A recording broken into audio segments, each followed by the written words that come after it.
السلام عليكم أكم فيا كيسني جرتو إنا لله وإنا إليه راجعون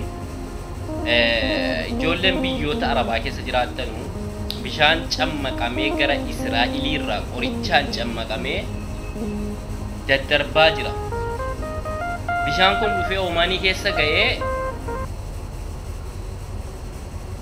egaa akkuma dhageessanii hordoftoota YouTube kiyya jalatti argamtan nuti keessanuu ashama harka fuunee hordoftoota kabajamtoota channel YouTube kanas jalatti argamtanii jirtu bakka jirtanitti nagaan waaqayyo isiniif haa baay'atu jecha egaa obboloota koo keessattuu ijoolleen biyya arabaa jirtan of eeggannoo godhaa akkuma argamu akkuma beekamu bishaan kuni namoota baay'ee fixaa jira jedhanii arabiffaan illee afaan ingiliffaatiin daddabarsaati kan jiranii yoo hin dhageenye ta'e asumaan dhagaa bishaan kana akkaataa isaa kun aayilaandiin isa kanaadha inni daalachaa keessatti kanaafuu yoo of eeggannoo godhaa bishaan akkana gaafa alaa bitanii yookiin immoo akka tasaa suuqidhaa bitattanii hin dhuginaa isiniin jedha mataa of eeggannoo godhuu yaalaa isiniin jechuun jaalladha egaa yeroo baay'ee beektanii dhugaa dubbachuuf waan baay'ee nama hin jedhu inni biyya arabaa kana keessatti wanti hundi marammaramee waan dhufuuf akkas balaa namarraa hin geessisa jedhee hin yaadu garuu bishaan kuni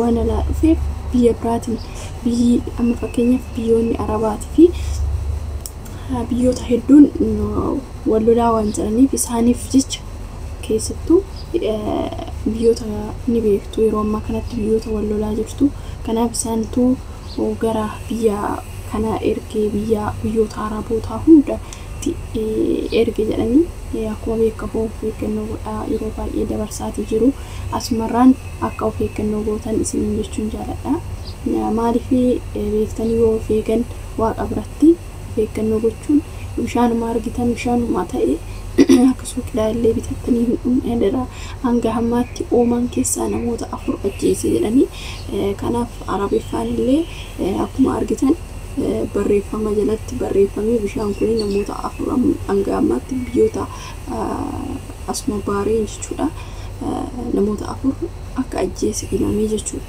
yaa ta'u malee yeroo ammaa kana dhugaa dubbachuuf waaqayyoon waa eegu biyya hormaatitti homaan hin godhini sirriitti of eeggannoo gochuu qabna isiniin jedha asumarraanii wantoonni nuti immoo beektanii yeroo tokko nuti of eeggannoo hin goonu yaa waan ta'e amma fakkeenyaaf bishaan kanallee ta'u waan ta'eef iyyuu of eeggannoo godhaa aadaa keessan ijoollee baay'een beektanii ijoolleen lama ta'anii illee galan dubaayii kanatti dhageessan yoo ta'e ijoollee wayiitti ture ijoollee suni takka Itoophiyaadhaa takka Ugaandaadhaa jedhanii akkuma beekamu Ugaandaa fi Itoophiyaan tun yeroo baay'ee walitti bu'u ganama Filiippiiniitu jira nama 3 ta'anii 4 ta'anii kan hojjetan biyya kanatti so kanaaf beektanii Filiippiinii nyaata hojjetti isaan immoo tsidaatidha jedhanii wal loluu yeroo baay'ee Ugaandaa fi Itoophiyaan tun jechuudha yeroo kanatti Ugaandachuun qoricha ni beektu suusurii ishee boodariisa ishiitti ishiin gaafa waan ta'e baqa waan bana hin fayyadamina ishiin argite kushina keessa reegzee tokko kaameraan jiraachuu dhiisuu danda'a beektanii kaddaman Ugaandaa sun kan Itoophiyaa sanitti boodarii san gaafa itti gootu Filiippiinii sun argite jedhanii kanaafiyyuu dhugaa dubbachuu hin ceeyuu sun TikTok irratti dubbattee turte kanaaf of eeggannoo godhaa aadaa keessan ijoolleen 2 faa 3 faa taatanii galtanii biyya ormaa kana keessatti waa baay'eetu jira jettee dubbattee jechuudha egaa kanaaf immoo illee bakka hundumattuu bishaan kana qofa osoo hin taane ijoolleen keessattuu nama baay'inaan nama 2-3 taanee wal biratti galu bakka odoo wal dhabuyyuu baatanii sitti naaf beektanii akka waan qarshii namni tokko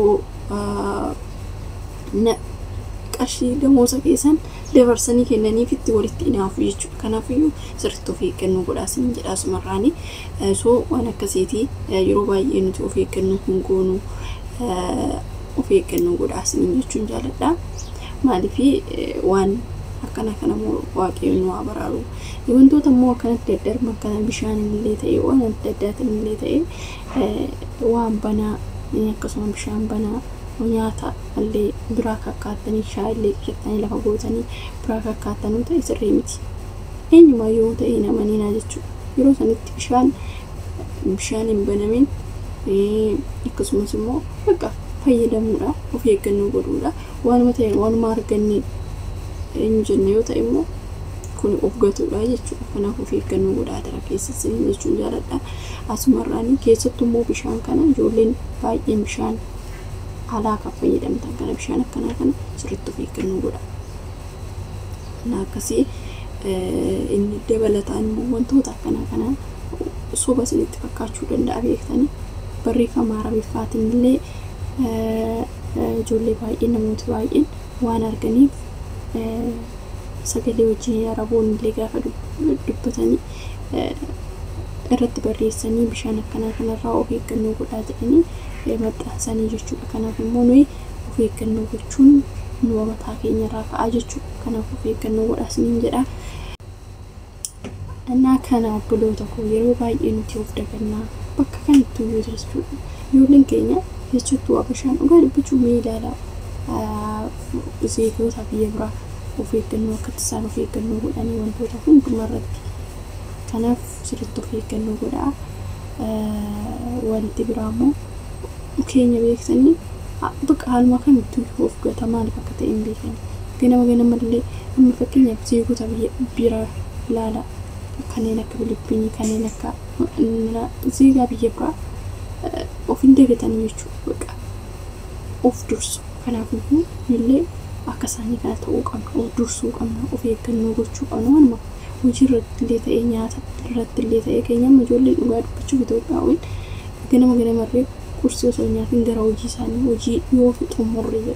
Amma ciiwwan akka miira darbe beeksanii namoonni tokko yaa injira miti gara hojii hojjettee yeroo kursii nyaatiin yeroo baay'ee kan namoonni baay'een kursii fayyadaman baay'inaan ganama waan ta'u namaan jennee fi ta'us immoo bishaanumarree dhugdee wantoota hojjechuu qabdu hojjechuudha.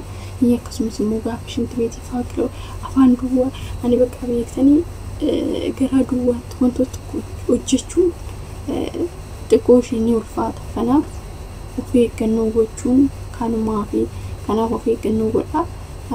Maaliif miila darbee mixatti wayii kennamaa kaateetu jechuudha.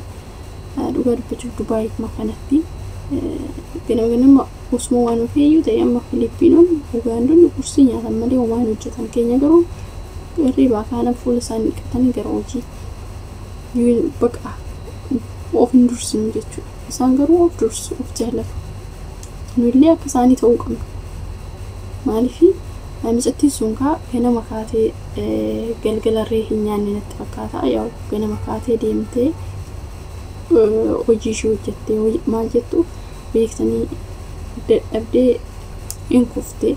Kanaaf iyyuu kanatti Filiippiinii santumaan jedhisiisanii kanaaf Itoophiyaan yeroo baay'ee of eeggannoo hin gootanii nyaatarree qursii keessan illee waaqa baay'ee tokko mixatti sun nuti solte gorsa akkasii dabarsitee jechuudha. Kanaaf sirriitti of eeggannoo godhaa. Bakka hundumattuu xinniqqaaqee godhachuu barbaachisaadha isiniin jedha. Egaa waan akkasiitii hundi keessanii waan kana dhaggeeffadhaa. Share like gochuu hin dagatinaa. Warreen immoo haaraa taatan like subscribe gochuu hin dagatinaa isiniin jedha. Viidiyoo biraatiin hanga walitti deebinutti turtii gaarii naaf qabaadhaa. Egaa obboloota yeroo baay'ee maal akka ta'e hin beekanii